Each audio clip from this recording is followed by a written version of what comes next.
और news and views में Iran के बाद अब बात बाबा बागेश्वर की। देश से विदेश तक वायरल हो चुके बाबा बागेश्वर के बारे में वर्तमान तो सभी को पता है, लेकिन क्या आपको बाबा का अतीत पता है? एक बालक से कथावाचक तक का यह सफर उन्होंने कैसे तय किया, आपको दिखाते हैं सपोर्ट में।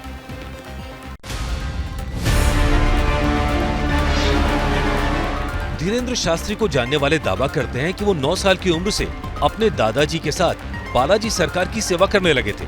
खुद धीरेंद्र शास्त्री भी ऐसा ही दावा करते हैं कि उन्हें भगवान का आशीर्वाद लगातार पूजा करने से मिला है। ये भी बताया जाता है कि वो कुछ दिन के लिए तपस्या के लिए वन में गए थे और जब लौटे तो कथा वचन शुरू कर दिया। धीरेंद्र शास्त्री को कथा सुनाने का माहौल बचपन से ही मिला। उसी का नतीजा है कि धीरेंद्र जब इस क्षेत्र में आए तो तेजी से तरक्की करते गए। उन्हीं दिनों उन्होंने कथा वाचन की शुरुआत कर दी थी। हम तो बचपन से देखा है धीरेंद्र शास्त्री को, जो है उनका जो है इंटरेस्ट बचपन से सात कला ही में रहा, यानी कथा वार्ता में वो लीन रहे बचपन से। पहले जो जटाशंकर जाया करते थे, कथा करते थे, तो कई लोग कंडक्टर वगैरह जो है उनको बस से उतार दिया करते थे, और कई लोग नहीं ब्रह्मपुत्र है चलो चलने दो।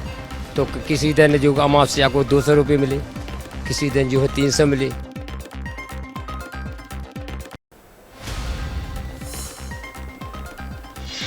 धीरेंद्र शास्त्री अपनी हर कथा में, अपने हर प्रवचन में सन्यासी बाबा का नाम लेते हैं। क्या आप जानते हैं कि सन्यासी बाबा आखिर कौन है?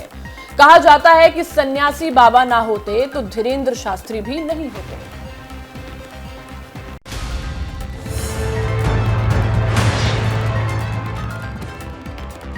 दादा पंडित सेतुलाल गर्ग भी कथावाचक थे। 1987 में सेतुलाल गर्ग चित्रकूट से दीक्षा लेकर बागेश्वर धाम पहुंचे थे। श्री बालाजी महाराज के मंदिर के पीछे धीरेंद्र कृष्ण शास्त्री के दादा सेतुलाल गर्ग सन्यासी बाबा की समाधि भी है, जहाँ की विभूति लेने के लिए लोगों का तांता लगा रहता है। इलाके में मान्यता है कि उनके दादाजी सिद्ध पुरुष थे। वो हर मंगलवार और शनिवार को इस मंदिर में दरबार लगाते थे और लोगों के मन की बात जान लेते थे। जय श्री राम जय श्री राम जय जय श्री बागेश्वर धाम।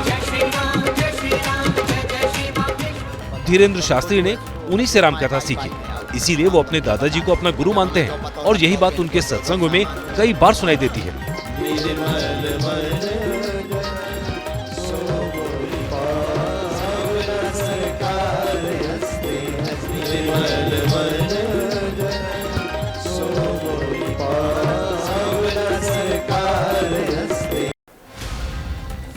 और न्यूज एंड व्यूज में अब बात एक शब्द की जो कि बाबा बागेश्वर के मुंह से अक्सर निकलता है। ये शब्द बाबा के लिए चक्रव्यूह बनता जा रहा है। आखिर इस शब्द का मतलब होता क्या है? क्यों धीरेंद्र शास्त्री इसका इस्तेमाल करते हैं? कौन सा वो शब्द है, देखिए। बाबा धीरेंद्र शास्त्री के चाचा स्वामी प्रसाद गर्ग ने दावा किया कि कुछ साल पहले बनारस में धीरेंद्र कृष्ण शास्त्री को लेकर भविष्यवाणी हुई थी। वाराणसी गया तो बनारस में दशाश्वमेध घाट से स्नान करके ही जैसी सीढ़ी चढ़ा एक संत जी मिले। वो संत जी ने मुझसे कहा, बोले तुम्हारे कुल में एक ऐसा उत्पन्न होगा कि जो विश्व में जो है विख्यात होगा। दरअसल धीरेंद्र शास्त्री के मुंह से ठठरी के बंधे शब्द का कई बार इस्तेमाल हुआ। ठठरी बंधने का अर्थ होता है अर्थी। विवादों के बाद भी धीरेंद्र शास्त्री ने ताल ठोककर इस शब्द का इस्तेमाल किया। हालांकि ठठरी शब्द को लेकर बाबा धीरेंद्र शास्त्री को सफाई भी देनी पड़ी। जो राम का नहीं है और सत्य बोलना पाप है तो हाँ हम गाली देते हैं। वहीं धीरेंद्र के चाचा ने उनकी ठठरी के बंधे शब्द का अर्थ भी बताया और कहा कि उनका लड़कपन है, जो आने वाले दिनों में जब गंभीरता आएगी तो सब ठीक हो जाएगा। बुंदेलखंड में गढ़ा गांव में जो है औरतें ठठरी ठठरी बांटती थी। अब छोटा बालक है, वहीं रहे, वहीं पले पोसे वो, तो इसलिए उन्होंने उन शब्दों को ले लिया है।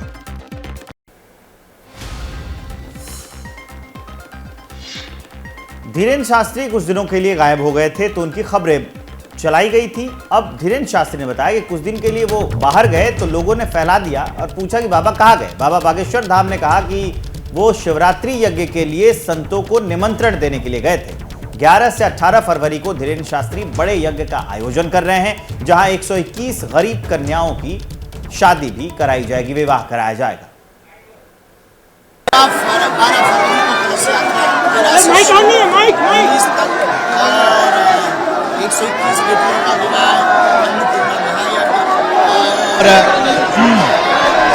पूज्यपाद मलूक पीठाधीश्वर जगतगुरु श्री राजेंद्र दास जी महाराज जी की कथा है। चित्र विचित्र जी महाराज के भजन संध्या, पंडित श्री मनोज तिवारी जी की भजन संध्या है। पूरे भारत के संत आ रहे हैं, जिसमें श्याम सुंदर पाराशर जी, इंद्रेश उपाध्याय जी, ज्ञानानंद जी महाराज जी, आचार्य बालकृष्ण जी और पूज्य मलुक पीठ वाले महाराज जी। लोगों की अपनी अपनी भावनाएं हैं, आपको भी लोग कुछ भी कह सकते हैं। हम सनातन के एक सेवक हैं, आप लोग कुछ भी बना सकते हो, हम सनातन के सेवक हैं। बागेश्वर बालाजी के चरणों का प्रताप है, बस ध्येय और सिद्धांत सिर्फ सनातन और हिंदू राष्ट्र। बागेश्वर धाम की सरकार महाराज धीरेन्द्र शास्त्री अपने भक्तों से मिलने के लिए आए हैं।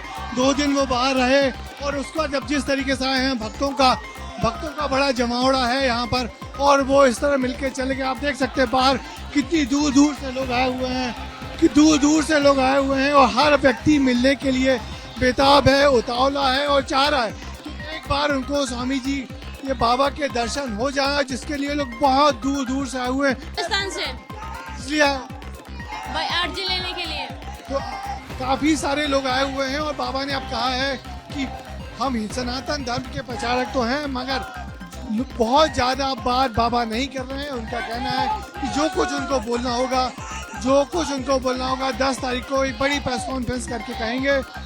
धीरेन्द्र शास्त्री को लेकर बहुत सारे श्रद्धा है, आस्था, और ये काफी सारे लोग यहाँ दूर दूर से आए हुए हैं बाबा की एक झलक पाने के लिए। कैमरामैन होमेन देशमुख को मनीष खरिया के साथ ब्रजेश शाह, एबीपी न्यूज, बागेश्वर धाम, छतरपुर।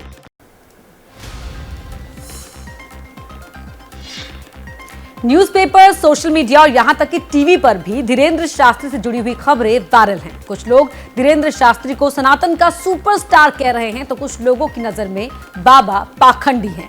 इस बीच बाबा से जुड़ी एक खबर तेजी से वायरल हो रही है। कहा जा रहा है कि टीवी पर छाने वाले बाबा एक वक्त पर टीवी देखने को तरस गए थे। तो क्या है इन दावों में दम, दिखाते हैं आपको इस रिपोर्ट के जरिए। गाँव में ही रहते, पुराना मकान। आज भले ही धीरेन्द्र शास्त्री टीवी से घर घर पहुंच गए हों, लेकिन एक वक्त वो भी था जब धीरेन्द्र शास्त्री को टीवी देखने के लिए पड़ोसियों के दरवाजे पर जाना पड़ता था। पड़ोस के घर में एक सज्जन टीवी लेकर के आए, वो भी ब्लैक एंड व्हाइट, आज भी हमें याद है। पूरा मोहल्ला, पहले तो टीवी प्रायः कम होती थी, सब देखने जाते थे, तो हम भी जाते थे रोज।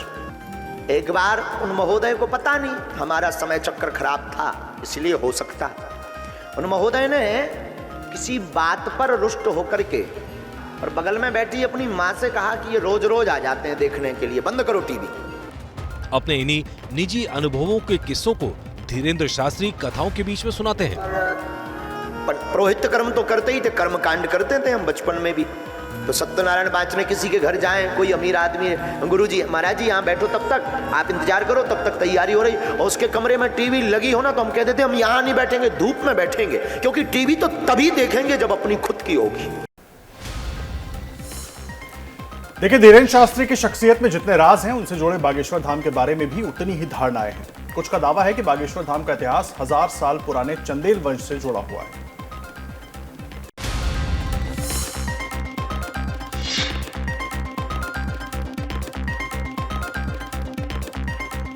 बागेश्वर धाम के अंदर 2 मंदिर हैं, एक भगवान शंकर का तो दूसरा हनुमान जी का। दावा है कि बागेश्वर धाम के मंदिर का अस्तित्व तब से है जब चंदेल शासकों का राज था। आदिकाल में जब अपना वो चल रहा था, चंदेल कालीन राज्य था, जब खजुराहो के मंदिरों का निर्माण हुआ है। बताते हैं ऐसा कि उसी समय में इस मंदिर का निर्माण हुआ था, और यहाँ पर आज भी प्रमाण है।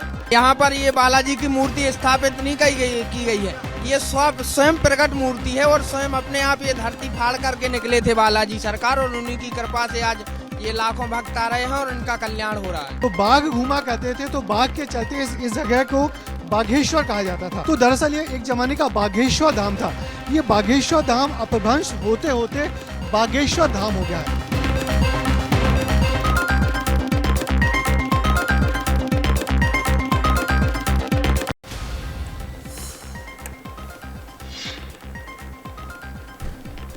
तो क्या है बागेश्वर धाम से जुड़ा प्रेत सरकार का रहस्य, और क्यों एक पेड़ से चिपकने लगते हैं इंसान?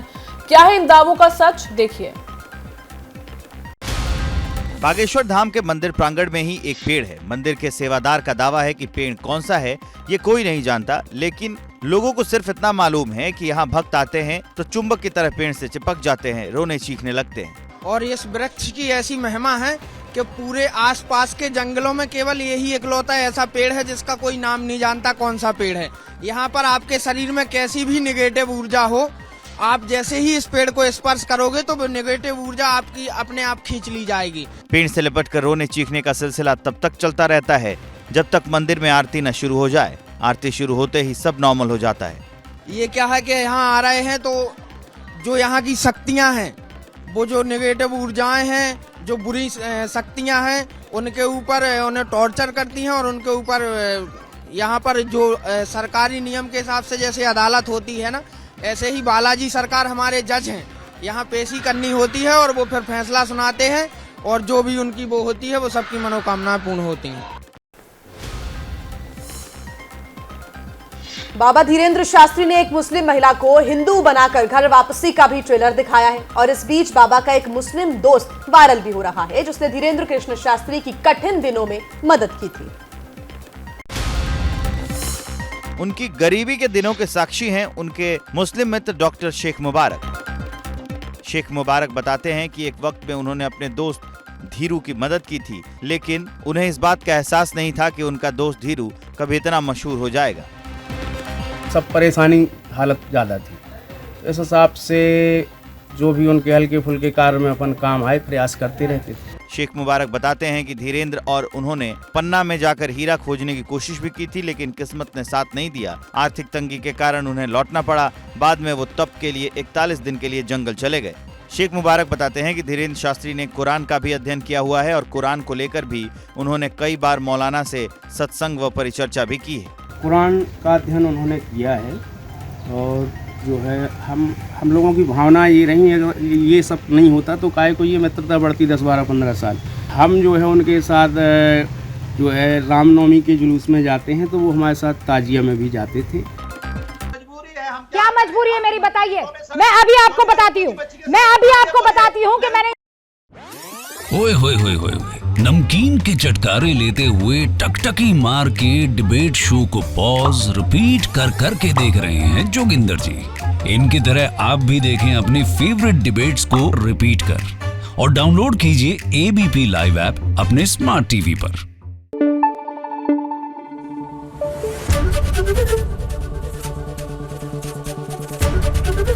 एबीपी न्यूज आपको रखे आगे।